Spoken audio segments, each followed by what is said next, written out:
Minister, this is the most serious thing that we have to deal with in the land or in the island of Ireland. I mean, CAMHS has waiting list for over 2 years for appointments, and as therapeutic supports are extremely hard to get. Many doctors feel the only option available to them is to prescribe antidepressants, and that's not fair on young children. Can you imagine a little girl of 13 years of age that's harming herself? And the parents have to take it in turn to stay with her the whole time.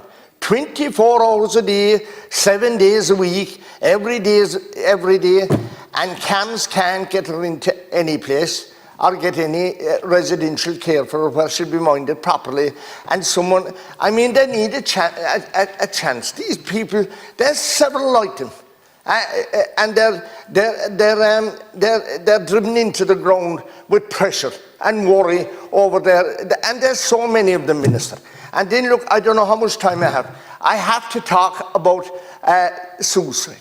It's a desperate thing that's happening, and many families are finished and hurt forever at the loss of a family member.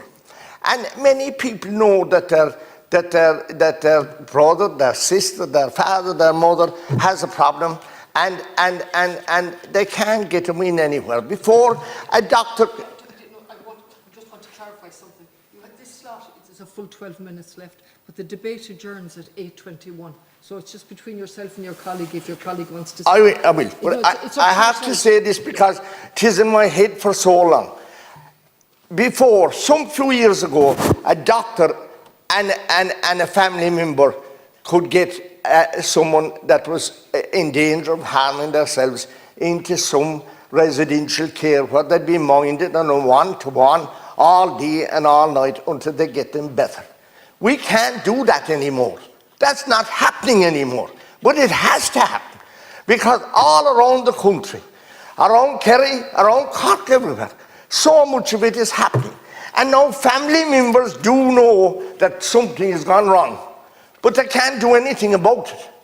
They talk to them, many of them are not trained.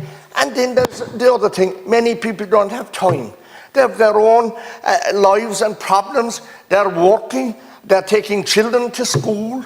And we've had so much of it, even again in recent times. I'm asking Minister to look at this. Why can't we do something and you see, the other problem is, we don't even have residential places. They're left out Friday evening, and families are thrown into jeopardy. Who's going to be with this person all evening and all night, and tomorrow morning, Saturday morning, and through Sunday, and all next week again?